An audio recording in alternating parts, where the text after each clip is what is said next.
अगर आपके पास 123 billion dollar होते अंबानी की तरह, तो आप उन पैसों का क्या करते? यही सेम क्वेश्चन कुछ दिन पहले मेरे दिमाग में भी आया था और मैंने सोचा कि यार अगर मेरे पास इतने पैसे होते तो मैं उनका क्या करता।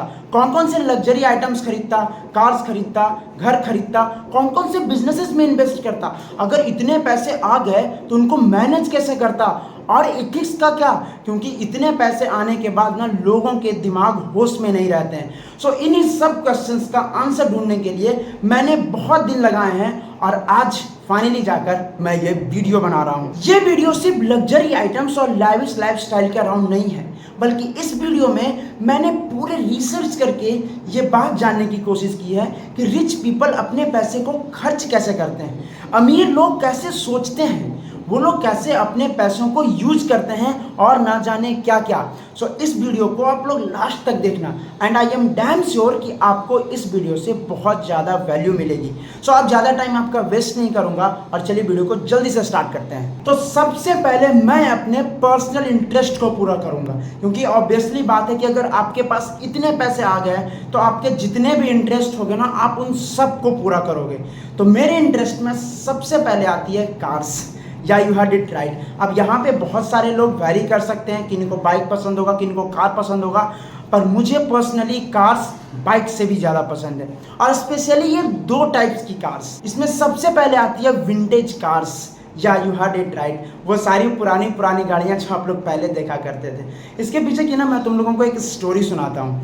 तो हुआ था ऐसा कि हम लोग ठाकुर अनुकूल चंद्र के शिष्य हैं। वो होते हैं ना, सबके कोई ना कोई शिष्य बने होते हैं। सो उनका आश्रम था झारखंड में, देवघर में। तो हम लोग वहाँ गए थे ना, तो वहाँ मैंने देखा था उनके गैरेज में बहुत सारी विंटेज कार्स की कलेक्शन थी। और भाई उसकी जो फीलिंग है, उसका जो नज़ारा है ना, वो आज भी मेरे आंखों के सामने सीधा सीधा दिख रहा है। सो आई थिंक जब मैं ये वीडियो बना रहा था तो आई थिंक कि मेरे दिमाग में कहीं ना कहीं बैक ऑफ द माइंड में वो होगा। तो मुझे पर्सनली विंटेज कार बहुत ज़्यादा पसंद है। And I am not talking about that ordinary car, I am talking about the Ferrari GTO 250O। ये कार्स की मैं बताऊँ ना तुमको तो ये मोनालिसा है। एक और कार है Bugatti Veyron, it's a beast. अगर तुमने इसकी स्पीड को देख ली ना तो तुम बोलोगे कि ये कार साईफाई मूवी से आई हुई है। अब बहुत सारे लोग यहाँ पे मुझे बोलेंगे कि यार देखो ना, ये जो है प्राइस टैग देख करके ये गाड़ियों का नाम ले रहा है। बट मैं कंप्लीटली तुम लोगों से डिसएग्री करता हूँ यहाँ पर, क्योंकि यार जब इस टाइप की कार्स प्राइस टैग के लेवल पे नहीं होती है, ये सारे कार्स प्राइस टैग से बहुत ऊपर होते हैं। These cars represents the automobile design, the architecture, the art, the engineering जो उस टाइम के लोगों ने किया था। और अगर ये सारी कार्स मेरे और आपके गराज में होंगी तो उस गराज की क्या खूबसूरती लगेगी। सो मैं इन सारी कार्स को तो अपने गराज में रखूंगा ही रखूंगा। दूसरे टाइप की कार्स है फ्यूचरिस्टिक कार्स या फिर कॉन्सेप्ट कार्स। ये वो सारे कार्स हैं जिनको देख करके लगता है कि ये सारे कार्स फ्यूचर से आए हैं और जिनको देखते ही निकलता है वाव, इस टाइप की कार्स।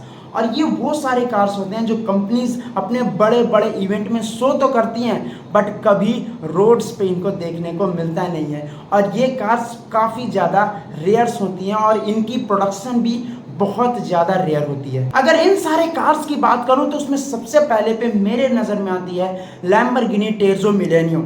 इसका क्रेजी आर्किटेक्चर है विद इलेक्ट्रिक पावर। और अगर दूसरी गाड़ी की बात करूं तो वो होगा पोर्शे का मिशन एक्स। यार इसकी क्या स्पीड है, इसको तो देखो पक्का कहोगे ना कि ये तो कोई साईफाई मूवी से आई हुई है। एक और तीसरी गाड़ी है Bugatti Chiron super spot 300 plus, one of the fastest production car in the world. हाँ, अब इन सारे कार्स को अपने गराज में रखना ना एक गर्व की बात होती है, क्योंकि ये तो सबसे पहले रेयर मटेरियल है, ये बहुत सारे लोगों के पास होते नहीं हैं। और इन सब गाड़ियों को ऑन करना ही अपने आप में बहुत बड़ी बात होती है। तो इस टाइप की कार्स तो मेरे गराज में पक्के से ही होने ही वाली है। कार्स तो खरीद लिया, पर कार्स को रखने के लिए चाहिए गराज, और गराज को बनाने के लिए चाहिए घर। तो अब बात करते हैं कि मैं अपना घर कैसा बनवाऊंगा। मेरा घर लग्जरी, इको फ्रेंडली और टेक का थ्रीसम होगा। हाँ, मैं हमेशा ट्राई करूंगा कि मेरे घर में टेक्नोलॉजी के साथ साथ इको फ्रेंडली और लग्जरी का मैं हमेशा कॉम्बिनेशन बना करके चलूं। मैं अपने घर को काढ़ी की लकड़ी, बैम्बूस और रिसाइकल ग्लासेस से बनवाऊंगा, जो देखने में तो मज़ेदार लगेंगे ही लगेंगे और साथ में इन्वायरमेंट फ्रेंडली भी होंगे। मैं हमेशा इंश्योर करूंगा कि मैं अपने घर के पेंट्स में लो पीओवी पेंट्स का यूज करूं, ताकि हमारे घर के अंदर की हवा और हमारे आसपास की हवा हमेशा हमेशा शुद्ध रह सके। घर में सोलर पैनल्स और विंड टर्बाइंस भी लगाऊंगा, ताकि उसको एनर्जी एफिशिएंट बना सकूं। और एक घर को ऐसा डिज़ाइन बनाना है जिससे कि सनलाइट अंदर आ सके, क्योंकि एनर्जी तो बचानी ही बचानी है भाई। पैसे आ गए, मेंटलिटी अभी भी मिडिल क्लास की ही है। सो इलेक्ट्रिसिटी तो सेव करेंगे ही करेंगे जितना ज़्यादा हो सके, और आप लोग भी प्लीज़ इलेक्ट्रिसिटी को अच्छे से यूटिलाइज करो और उसको सेव करो। और इसके साथ ही ये पूरा घर स्मार्ट होम टेक्नोलॉजी से परिपूर्ण होगा। आप यहाँ जो कुछ भी देखोगे वो सारा टेक्नोलॉजी ओरिएंटेड और टेक्नोलॉजी ड्रिवन होगा। मैं अपने घर में तो ये हमेशा इंश्योर करने की कोशिश करूँगा कि पानी को जितना ज़्यादा से ज़्यादा बचाया जा सके। इसके लिए मैं रेन वाटर हार्वेस्टिंग और ग्रे वाटर रिसाइकलिंग का यूज करूंगा, क्योंकि मैं आज जिस एरिया में रह रहा हूं ना, वहां मैंने पानी की किल्लत देखी है। मैंने अपने घर में खुद देखी है। यहाँ 400 से 500 घरों में कितने दिनों तक पानी नहीं आता है, लोग पानी के लिए तरस जाते हैं। सो आप लोगों से भी निवेदन है कि प्लीज़ पानी को, वाटर को जितना ज़्यादा से ज़्यादा कंजर्व कर सको उतना करो, क्योंकि यार पानी तो मस्ट है, उसके बिना लाइफ नहीं है। सो वाटर कंजर्वेशन तो मेरा एक मेन फोकस रहेगा अपने घर में। अपने घर के चारों तरफ हरा भरा गार्डन बनाऊंगा, ताकि एयर क्वालिटी फ्रेश आ सके, ऑक्सीजन की कोई कमी ना हो और शुद्ध वातावरण रह सके, जिससे हमारा मन, तन और सारा वातावरण फ्रेश रहेगा। अब आप सब में से बहुत सारे ये सोच रहे होंगे कि यार इतना करने के बाद लग्जरी कहाँ रही।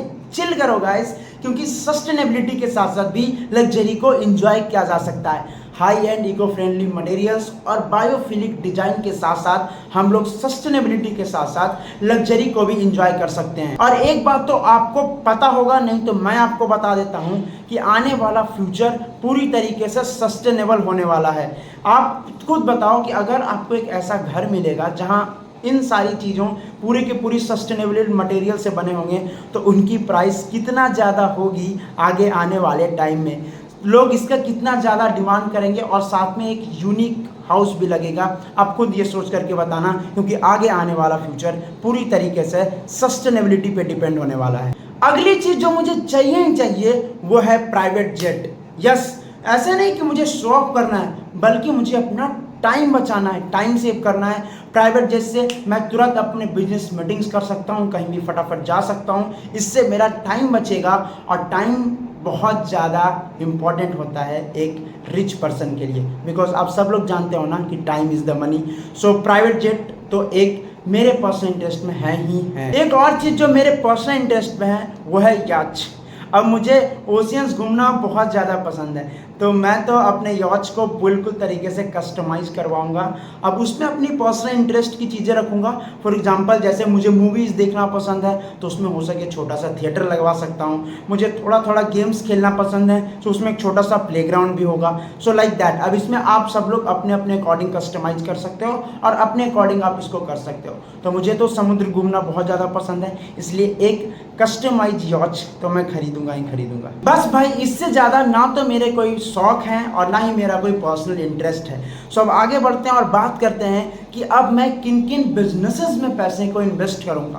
क्योंकि भाई अगर मैं अपने पर्सनल इंटरेस्ट को पूरा करने में चला गया ना, तो पूरे के पूरे पैसे वहीं ख़त्म हो जाएंगे और मैं अपनी संपत्ति को खो दूंगा। तो अब बात करते हैं कि मैं अपने पैसे को कहाँ कहाँ इन्वेस्ट करूंगा और कैसे अपने पैसे को किन किन बिजनेसेस में लगा के उसको ग्रो करूंगा।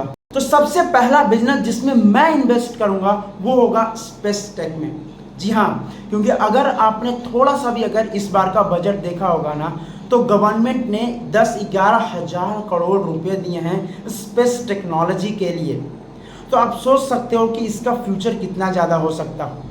और अगर एक बात तो आप ध्यान दो कि अगर आपको अमीर बनना है और आगे बढ़ना है, तो आपके विज़न, अपने विज़न को गवर्नमेंट के विज़न से अलाइन कर लो। तो आपको रेजिस्टेंस नहीं मिलेगा, बल्कि आपको गवर्नमेंट हमेशा मदद करेगी आपके बिजनेस को और बढ़ाने में, और आप अपने बिजनेस को और भी ज़्यादा आगे ले जा सकते हो। सो मैं तो पर्सनली इंटरेस्ट हूँ कि आगे आने वाले 5 से 10 सालों में स्पेस टेक बहुत आगे बढ़ने वाला है।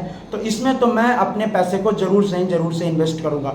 और एक बात मैंने कहीं पढ़ा भी है, कि यार पैसा ना हमेशा आज नहीं है, बल्कि आने वाले 5 से 10 सालों में है।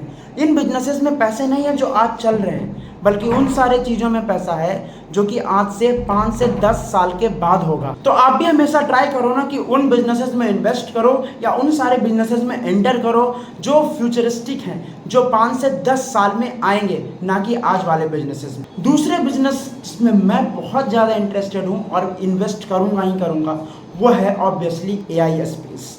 अगर आप लोग मुझसे थोड़ा सा भी इंस्टाग्राम या फिर लिंक्डइन या कहीं भी सोशल मीडिया पे आप लोग मुझसे जुड़े हुए हो ना, तो आपको पता होगा कि मुझे पर्सनली AI में कितना ज़्यादा इंटरेस्ट है। अब यहाँ पे AI में 2 टाइप की कंपनीज जो मेरे समझ में आती हैं। एक तो फाउंडेशनल मॉडल जो कि फ्रॉम द स्क्रैच से बनाती हैं, जैसे कि ChatGPT हो गया, लामा हो गया, ये सारे फाउंडेशनल मॉडल हैं और इनके ऊपर कोई हम मॉडल या फिर कोई सा भी बिजनेसेस और यूज केसेस बना सकते हैं।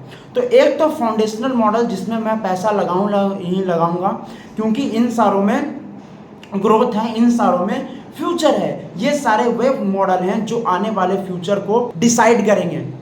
बट एक दूसरा भी तरीका है जिसमें AI में घुसा जा सकता है, और वो मेरे अकॉर्डिंग है use cases, specific use cases.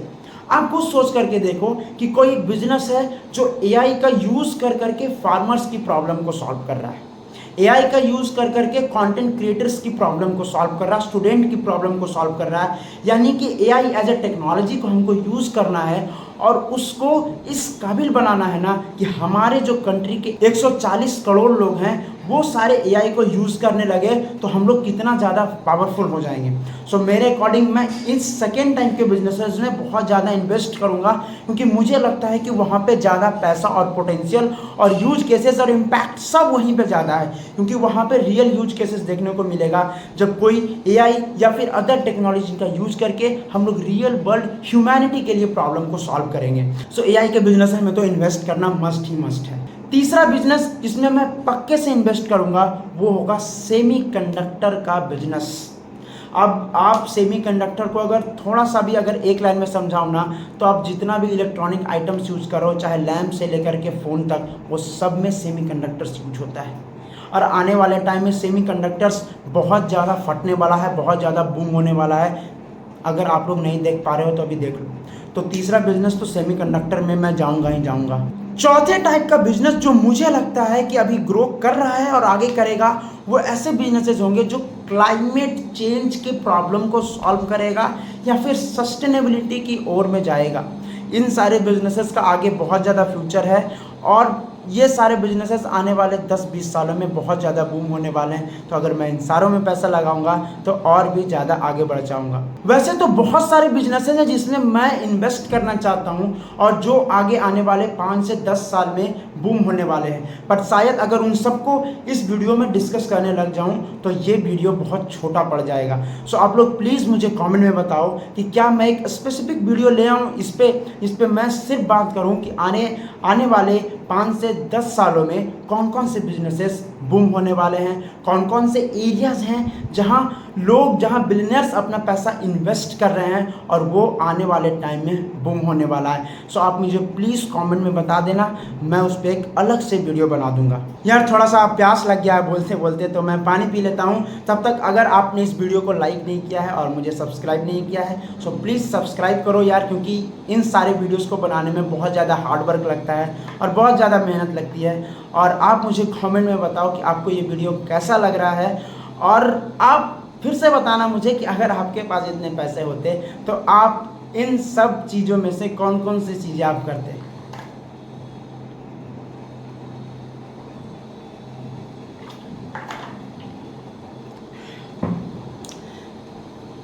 यार बढ़ते हैं आगे और अब बात करते हैं कि कुछ समाज सेवा कर लिया जाए। पर्सनल इंटरेस्ट भी पूरा कर लिया, बिजनेसेस में भी इन्वेस्ट कर लिया, और अब बारी है कुछ समाज सेवा करने की, कुछ तो समाज को भी दे दिया जाए। तो यार मेरे दिमाग में ना ये केवल 2 टाइप की चीज़ें ही हैं जिसमें मुझे लगता है कि मैं सोशल इम्पैक्ट या फिर फिलैंथ्रोपी कर सकता हूँ। Number 1 is the education and second 1 is the health care. इसके बाद से मेरे सब सर के ऊपर जाता है कि भाई और कहाँ किस किस तरीके से फिलैंथ्रोपी या फिर सोशली मैं दे सकता हूँ अपने सोसाइटी को। Number one is the education, और एजुकेशन स्पेशली 10th तक और 12th तक, क्योंकि मैं पर्सनली बिलीव करता हूँ ना कि अगर किसी भी बच्चे को 10th और 12th तक की एजुकेशन मिल जाए ना तो वो कभी आगे भूखा नहीं रहेगा, वो कहीं ना कहीं से आगे बढ़ ही जाएगा, कहीं ना कहीं से पैसा कमा ही लेगा। सो मैं हमेशा ये ट्राई करूँगा कि अगर जितना से ज़्यादा हो सके मैं बच्चों को 10th और 12th तक की शिक्षा को मुहैया कराने का ट्राई करूँगा, क्योंकि उसके बाद से उनका भविष्य पूरी तरीके से बदल जाएगा अगर उन्होंने इतनी बेसिक एजुकेशन ले ली तो। दूसरा है हेल्थ। यार हमारा देश नंबर 1 है जनसंख्या के मामले में, पर यहाँ डॉक्टर्स की बहुत ज़्यादा कमी है, बहुत ज़्यादा मतलब बहुत ज़्यादा, यानी कि 1000 लोगों पे भी एक डॉक्टर्स नहीं है हमारे इंडिया में। और अगर मैं और आप अगर सिटी में रहते हो, मेट्रोपॉलिटन सिटी में रहते हो, शहर में रहते हो, तो आपको शायद डॉक्टर्स की वैसी कमी महसूस नहीं होती होगी, पर अभी भी इंडिया का वो सारा हिस्सा बचा हुआ है जहाँ मेडिकल फैसिलिटी अच्छे से नहीं पहुँची हैं, वहाँ एम्बुलेंस तक नहीं है, वहाँ डॉक्टर्स के क्लिनिक तक नहीं है। सो मैं हमेशा अपने तरीके से पूरा ट्राई करूँगा कि उन लोगों का जितना मदद हो सके करूँ, क्योंकि यार एजुकेशन तो मैंने पूरा कर लिया और अगर हेल्थ अच्छे से कर लूँ तो मैं अपने कंट्री में बहुत ज़्यादा योगदान दे सकता हूँ। सो हेल्थ एक ऐसा डिपार्टमेंट होगा जहाँ मैं हमेशा ट्राई करूँगा कि मुझसे जितना ट्राई हो सके मैं हमेशा करूँगा ही करूँगा। और ये सारे के सारे ट्रस्ट मेरी माँ के नाम पे चलेंगे जी। अब क्यों? क्योंकि यार अब मैं आपको बताता हूँ कि मेरी मदर जो है 2011 में ही डेथ कर गई थी। और यार मैं हमेशा ये सोचता हूँ कि मैं उनको किस तरीके से कुछ दे सकता हूँ। सो आई थिंक मुझे लगता है कि this is the only, not only but a medium कि मैं जिनसे उनको श्रद्धांजलि दे सकता हूँ यार। सो वो जितना हो सकेगा मैं उनके नाम से, उनके ट्रस्ट के नाम से एजुकेशन और हेल्थ केयर में जितना भी इम्पैक्ट ला सकूँ लाऊंगा, क्योंकि मेरी माँ भी एक टीचर थी तो उनको एजुकेशन का पता है कि कितना मीडियम होता है। तो यार एजुकेशन और हेल्थ केयर में तो मैं उन्हीं के नाम से अपना सारा चीज़ करूँगा। थोड़ा सा इमोशनल स्टोरी को साइड करते हैं और अब वीडियो में आगे बढ़ते हुए बात करते हैं कि इथिकल इम्प्लीकेशंस क्या होंगे अगर आपके पास इतना पैसा आता है तो। क्योंकि इतना पैसा आने के बाद आती है बहुत सारी पावर, और आप उस पावर का कैसे यूज करते हो ये आप पे डिपेंड करता है। क्या आप उन सारे पैसे को अपने लाइफ में एंजॉय करने में लगा देते हो, या फिर कुछ सोशली आप काम भी करते हो? क्या आप इससे करप्शन को बढ़ावा देते हो, या फिर कुछ करप्शंस को कम करने की भी कोशिश करते हो?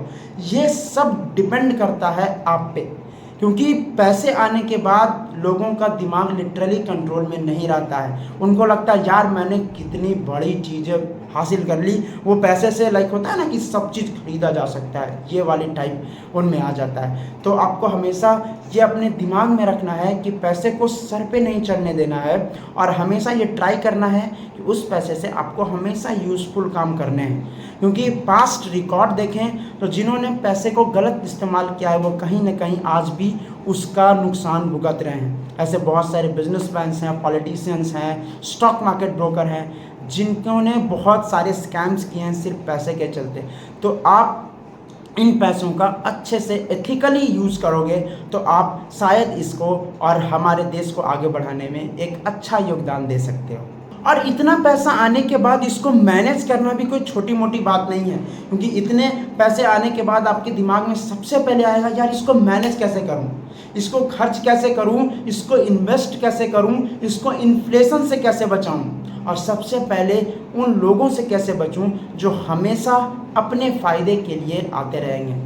तो आपको हमेशा इन बातों का भी ध्यान रखना है कि इतने पैसे आ तो गए पर इसको अच्छे से मैनेज कैसे करना है, क्योंकि अब अगर आप मैनेज नहीं करोगे तो एक बार तो पैसा आ गया लेकिन अगली बार ये फटाक से निकल भी जाएगा।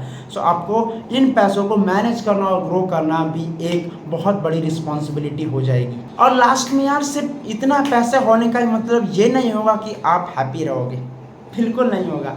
आपको अगर लग रहा है कि इतने पैसे आने के बाद लोग खुश रह जाते हैं तो ऐसा नहीं है। आपको हैप्पीनेस भी चाहिए, लव भी चाहिए, हैप्पी मैरिड लाइफ भी चाहिए, पेरेंट भी चाहिए, हेल्थ भी चाहिए और सब चीज़ चाहिए। सो आप ये बिल्कुल मत उस फ्लो में बह जाना कि बस पैसा पैसा पैसा पैसा पैसा। आपको अपना हेल्थ भी ध्यान रखना है, आपको अपना रिलेशनशिप भी ध्यान रखना है। तो अगर आप अपना सब चीज़ मैनेज करके चल पाओगे तो आप लिटरली में हैप्पी रह पाओगे, नहीं तो आपके जीवन में दिक्कत ही दिक्कत आने वाली है। सो आप देखना भाई कि आप किस टाइप के इंसान हो पर्सनली। अब अगर आप इन सब चीज़ों को मैनेज नहीं कर पाओगे तो आपके जीवन में तो दिक्कतें आएंगी ही आएंगी। अब देखना है कि आप पैसे को किस तरीके से लेते हो, उसको किस तरीके से आप समझते हो, उसकी अंडरस्टैंडिंग आपके मन में क्या है। तो अगर आपको ये वीडियो पसंद आया तो आई एम डैम श्योर कि आपको मेरा ये पहला पॉडकास्ट जो मैं अपने नाना जी के साथ किया था वो भी आपको बहुत ज़्यादा पसंद आएगा। मैं जाओ ये वीडियो को देखो यार, 70-72 साल का एक्सपीरियंस को मैंने 1.5-2 घंटे में कंपाइल करके बनाया है। आपको ये पॉडकास्ट बहुत अच्छा लगेगा। And thank you for watching this video till the end. बहुत बहुत धन्यवाद जिन्होंने इस लास्ट तक भी वीडियो को देखा है। आई होप कि आपको आज बहुत सारी चीज़ सीखने को मिली होगी। आपने बहुत सारे मेंटलिटी सीखे होंगे कि रिच पीपल सोचते कैसे हैं, वो पैसे को यूज कैसे करते हैं। आपको मुझे लगता है, मुझे आशा है कि ये जितने भी देर आपने ये वीडियो देखा है आपको वैल्यू मैंने प्रोवाइड किया होगा। Thank you very much again for watching this video. मिलते हैं अगली वीडियो में, तब तक के लिए good bye and take care.